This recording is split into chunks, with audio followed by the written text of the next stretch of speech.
నారప్ప గురించి నిన్న సినిమా చూసాం మనం. సినిమా చూసిన తర్వాత నీకు ఎలా అనిపించింది? నీ క్యారెక్టర్ నువ్వు చూసుకున్నావు కదా, నీ క్యారెక్టరేషన్ ఎలా అనిపించింది? నాకంటే నాకు ఇంకా హ్యాపీనెస్ చాలా ఉంది సార్. ఇంట్లో వాళ్ళందరూ హ్యాపీ. ఫస్ట్ ఆఫ్ ఆల్ నేను థ్యాంక్స్ చెప్పుకోవాల్సింది ఎవరికంటే మా పేరెంట్స్, మా అన్నయ్య పుష్ప భాస్కర్ మేము, దాని తర్వాత డైరెక్టర్ సార్కి, సురేష్ బాబు సార్కి నన్ను బాగా సపోర్ట్ చేశారు సార్ అందరూ.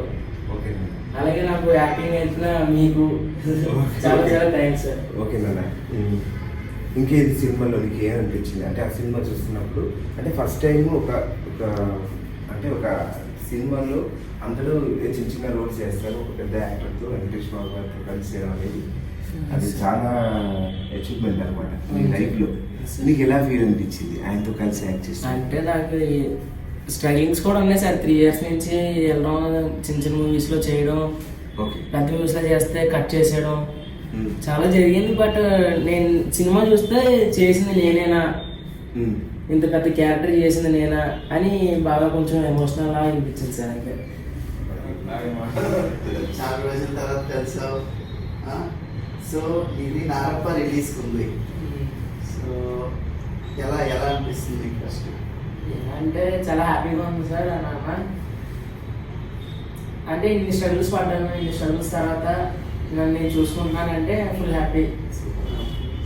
సో మన యాక్టింగ్ స్కూల్ కాబట్టి కొన్ని యాక్టింగ్ బేస్డ్ అడిగినాం.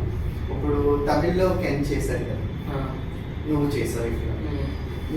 నువ్వు తను చూసి ఇన్స్పైర్ అయ్యావా, లేక ఈ క్యారెక్టరైజేషన్ నీ అంతా నువ్వు చేసావు?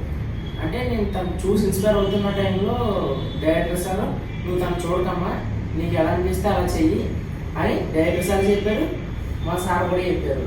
నేను ఇన్స్పిరేషన్ ఏమవుతుంది.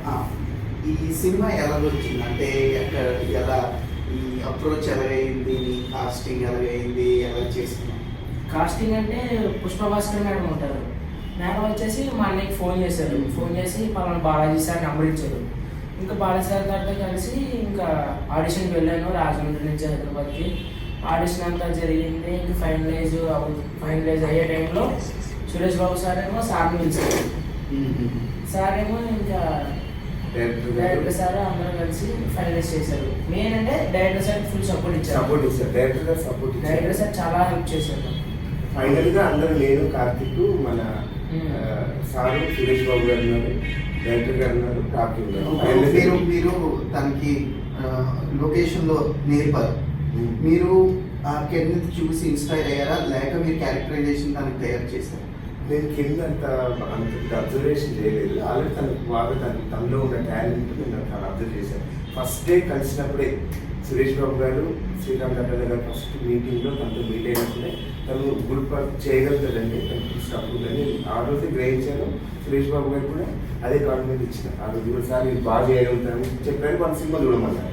సినిమా చూసిన తర్వాత తను ఇంకా బెటర్గా చేయడానికి నేను చాలా వరకు అతను ఫుల్ సపోర్ట్ చేశాను. అంటే కొన్ని టాలెంట్ ఉంది, దానికి ఫుల్ సపోర్ట్. అంటే కొన్ని సీన్స్ ఉంటాయి మనం చేయలేమేమో అనిపిస్తుంది కొన్ని సీన్స్.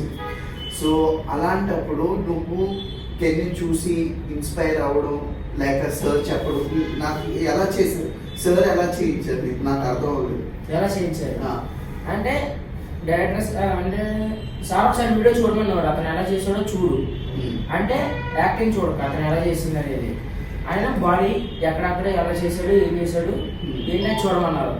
చూసిన తర్వాత సార్ 2 times చేసి పెట్టేవారు ఇలా చేయాలని. 3rd time నుంచి నాతో చేయించేవారు. ఓన్లీ రిహార్సల్ అంటే పొడవడం కాదు, ఓన్లీ 1 or 2 times అంతే. ఇంక నువ్వు చేయగలవు, నీకు నమ్మకం ఉంది, ఎవరితో మాట్లాడితే.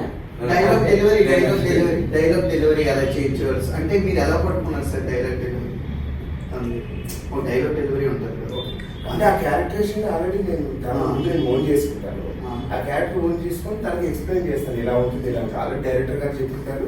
కానీ నాకు క్యారెక్టర్ ఫిక్స్ అయిపోతుంది కదా, ఆ డైమెన్షన్ ఫిక్స్ అయిపోతుంది. కాబట్టి తనతో ఇలా ఎక్స్ప్లెయిన్ చేయగానే వెంటనే తనని ఆ క్యారెక్టర్ ముందు పట్టుకోగలుగుతారు. ఎందుకంటే తనకి చాలా స్పీడ్ ఉంటుంది. దాంతోపాటు ఎక్కువ మీరు ఆ రిహార్సల్స్లో చాలా ఓపెన్ అయ్యారు. అంటే ఎక్కువ ఎమోషన్ డ్రామా కదా, ఫిలిం అంతా ఎమోషన్ డ్రామా కాబట్టి ఆ ఎమోషన్ ఎక్కువ ఉంటుంది. కాబట్టి డైరెక్టర్ గారు కూడా నాతో డిస్కస్ చేసేవారు. దాని ఇలా ఇలా చేయించాలి, ఇలా ఉంటే బాగుంటుంది క్యారెక్టర్, మీరు ఎలా అనుకుంటున్నారు నాకు కూడా ఎక్స్ప్లెయిన్ చేసేవాళ్ళు తీసి. తర్వాత తనతో పాటు ఎక్కువ నేను ట్రావెల్ చేసేవాడు. సో నువ్వు ఇంత పెద్ద ఆర్టిస్ట్తో చేసావు, వెంకటేష్ గారు, కార్తిక్, ఇంకా చాలా మంచి టాలెంట్ స్టార్ స్టూడెంటే. సో నీకు ఇంత పెద్ద ఆర్టిస్టులతో, రాజీవ్ కనకాల గారు అంత మంచి మంచి ఆర్టిస్టులతో చేసేటప్పుడు అన్న నందజన మీకు ఎలా హెల్ప్ అయ్యారు?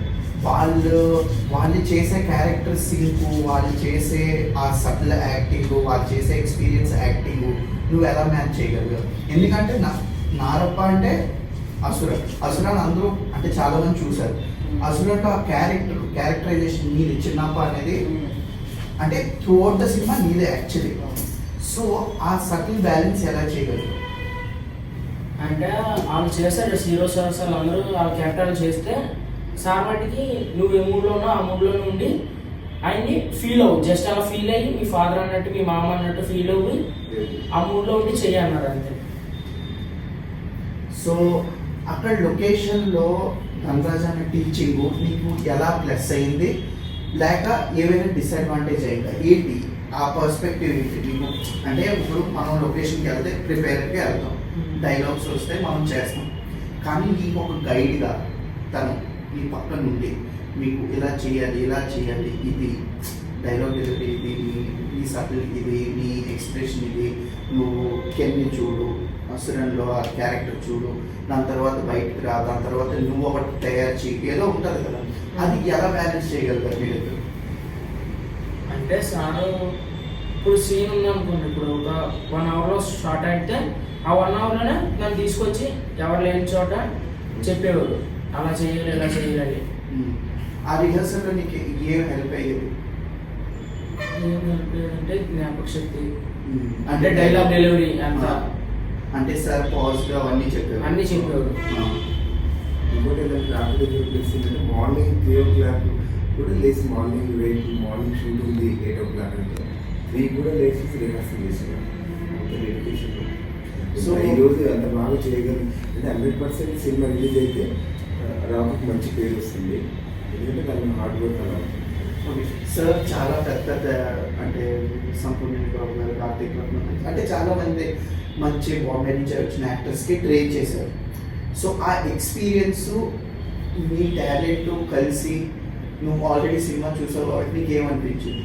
నువ్వు కెన్ కన్నా బాగా చేసావా లేదా, లేక కెన్ అయితే ఇలా చేశాను నాది ఇంకో టాంజెంట్లో ఉంది ఏంటి? నీ క్యారెక్టరైజేషన్ అయితే సేమ్, ఆ చిన్న కొడుకు కొద్దిగా పౌరుషం ఎక్కువ, కోపంలో ఏవేవో చేస్తాడు, అది క్యారెక్టరైజేషన్, అది అలాగే ఉంటుంది నీదైనా కెన్దైనా, కానీ దాంట్లో వేరే ఒక విధం ఉంటుంది. అది ఎలా దీని టాలెంట్, నీ యాక్టింగ్, నీ టాలెంట్ ఎలా మ్యాచ్ చేయండి? అది నాకు సార్ చెప్పింది, నేను చేసింది నాలా చేశాను, అది ఎలా చేశారనేది ఆడియన్స్ చెప్పాలి. క్వశ్చన్ అడగాలనుకుంటున్నాను. షూటింగ్ అయిపోయింది, అక్కడ నారప్ప అయిపోయిన తర్వాత నువ్వు ఇక్కడ క్లాస్కి వచ్చావు కదా, అక్కడ ఇక్కడేం నేర్చుకున్నా అది చెప్పు ఫస్ట్. అంటే షూటింగ్ అయిపోయింది, చాలా పెద్ద ఎక్స్పీరియన్స్, అంటే వచ్చిన 20 మంది స్టూడెంట్స్ లో నువ్వు చాలా ఎక్స్పీరియన్స్. ఎందుకంటే ఒక సినిమా పెద్ద సినిమా చేసి మళ్ళీ డిస్కవర్ లో కూడా ట్రైన్ అవ్వడానికి అది ఎలా వచ్చింది? అది ఆ ఎక్స్పీరియన్స్ ఏంటి నాకు చెప్పి. అంటే మేము క్లాసులు చెప్పేటప్పుడు నువ్వు యాక్టింగ్ చేసింది రిలేట్ అయిందా ఏంటి? ఏమైనా తేడా అనిపించిందా? కొత్త వాళ్ళకి ఎలా ఉంటుంది ఎక్స్పీరియన్స్? వచ్చి నువ్వు నార్మల్గా అందరూ తెలియని వాళ్ళు ప్లస్ వాళ్ళకి ఏమో ఎక్స్పీరియన్స్ లేని వాళ్ళు స్టూడెంట్స్ ఉన్నారు, అవునా? సో నీకు లొకేషన్లో తను ఆల్రెడీ నీకు చెప్పారు ఎలా చేయాలి, క్లాస్లో చెప్పేటప్పుడు దానికి ఇక్కడికి ఏంటి డిఫరెన్స్ ఏమనిపించింది? ఏంటి ఎక్స్పీరియన్స్? డిఫరెన్స్ ఏమనిపించింది అంటే సార్ అక్కడ చెప్పింది యాస్టీజ్ ఇక్కడ చెప్పారు, బట్ ఇక్కడైతే యాక్టివిటీస్ అన్ని ఎక్కువ చేయించారు. యాక్టివిటీస్ అవి రైటింగ్ అన్ని ఎక్కువ ఉన్నాయి. ఎక్కువ అంటే అక్కడంటే ఓన్లీ క్యారెక్టర్ మీదనే జరిగింది, ఇక్కడైతే ఓన్లీ క్యారెక్టర్ కాకుండా ఏదైనా చేసేది కూడా యాక్టివిటీస్ అవి జరిగినాయి. సో ఇక్కడ నీతో పాటు చేసిన 20 మంది స్టూడెంట్స్ ఉన్నారు. సో నువ్వు సినిమా చేసి గెయిన్ చేసిన ఎక్స్పీరియన్స్, ఇక్కడ ఏమీ తెలియలేని స్టూడెంట్స్ ఎక్స్పీరియన్స్, వాళ్ళిద్దరికీ సేమ్ ఎక్స్పీరియన్స్ వచ్చింది అనుకుంటున్నావు? అఫ్కోర్స్ వచ్చింది. వాళ్ళు త్రూ అవుట్ ఒక సినిమా చేయకపోయినా ఎక్స్పీరియన్స్ వచ్చింది వచ్చే బ్యాచ్ వాళ్ళు కొత్త వాళ్ళకి ఏదన్నా కొత్త బ్యాచ్ స్టార్ట్ అవుతుంది అంటే వాళ్ళకి. డి స్క్వేర్ అంటే అందరికి ఉపయోగపడుతుంది. ఎలా? ఇప్పుడు సపోజ్ ఇప్పుడు సడన్గా ఏదైనా మీకు ఒక డైలాగ్ ఇచ్చారు, సపోజ్ మీరు డి స్క్వేర్లో జాయిన్ అవ్వకపోతే చెప్పడానికి మీకు టైం పడుతుంది, కొంచెం ఒక 1 hour తీసుకుంటారు. అదే డి స్క్వేర్లో జాయిన్ అయిన వెంటనే ఒక నిమిషం తీసుకొని ఒక 2 minutes ఎక్స్ట్రా టైం తీసుకొని చేయగల సత్తా వస్తుంది. ఓకే, ఇంకో క్వశ్చన్, నాది ఇంపార్టెంట్ క్వశ్చన్. స్టూడెంట్కి యాక్టింగ్ ట్రైనింగ్ అనేది ఇంపార్టెంటా కాదు? నాకు అది, ఎందుకంటే నువ్వు లొకేషన్లో నేర్చుకొని తనతో 1 hour షూట్ ముందు నేర్చుకొని నువ్వు చేసావు కాబట్టి నీ ఎక్స్పీరియన్స్ వేరేలా ఉంటుంది. నేను ఇంకా ఏం చేయలేదు అలాగా. సో నేను నిన్ను అడగాలనుకుంటున్నాను, ట్రైనింగ్ అనేది ఇంపార్టెంటా కాదు? నేనేమనుకుంటున్నాను, ట్రైనింగ్ అనేది అఫ్కోర్స్ ఇంపార్టెంటే, బట్ కొంతమంది ట్రైనింగ్ లేకుండా కూడా వస్తారు. సో వారికి వీటికి డిఫరెన్స్ ఏంటి? ట్రైనింగ్ లేకుండా వచ్చిన వాళ్ళు చేయగలుగుతారు, Hmm. బట్ వాళ్ళు కూడా అనుకుంటారు నేను వేరే వాళ్ళ దగ్గర కొంచెం నేర్చుకుంటే నాకు ఇంకా తెలుస్తుంది. ఇప్పుడు ఒక నారప్ప చేసి వచ్చిన మీకు ఇంటర్వ్యూ చేయడం అనేది నాకు చాలా ఆనందం. ఎందుకంటే మీకు ఆయన నేను మాస్టర్. ఇంకోటి ఏంటంటే అక్కడ ఎక్స్పీరియన్స్ అంటే ఎల్ఎస్డి అంటేనే నేను చాలా వాళ్ళు అక్కడ ట్రైనింగ్ అయిన వాళ్ళు కలవడమే ఎక్కువ అనుకునేవాళ్ళు. అలాంటి ఆయన మళ్ళీ మీకు ట్రైన్ చేయడం ఇది కూడా నీకు ఒక మంచి ఎక్స్పీరియన్స్. ఇది ఒక మంచి నీకు అంటే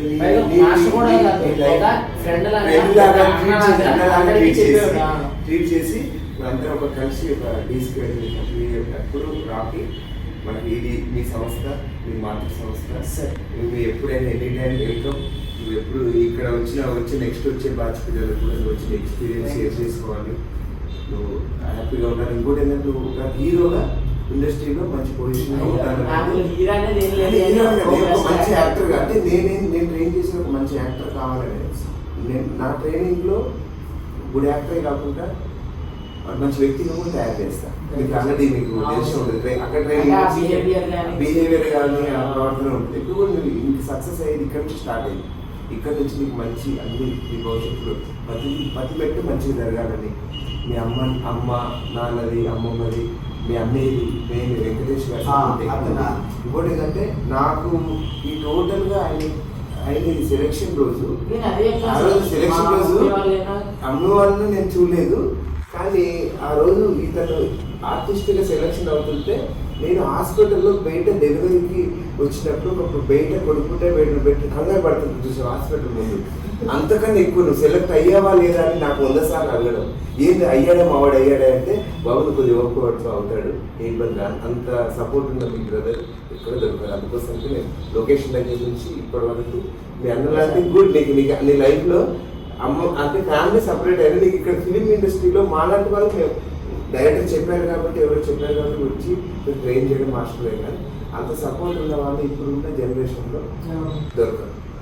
అంటే నేనైతే నా అబ్జర్వేషన్ మాకు ఎవరు లేదు వెనకాల పుషప్ ఇచ్చేవాళ్ళు లేదు, కానీ మీ వెంకటేశ్వర మీకు దొరకడం చాలా ఇష్టం. నేనైతే మా మమ్మీ మా అమ్మకి అలాగే మా వెంకటేశ్వర కూడా ఎప్పుడు రుణపడి ఉంటుంది కదా. అందుకోసం అమ్మ ఎప్పుడు నాకు ఫోన్ చేసి కూడా ఎప్పుడు చాలా మొన్న కూడా ఇక్కడికి వచ్చినప్పుడు కూడా చాలా హ్యాపీ.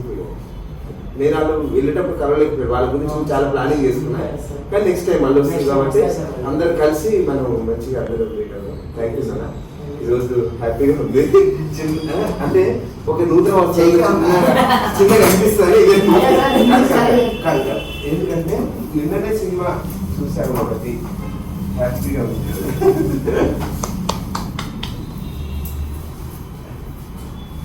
ఓకే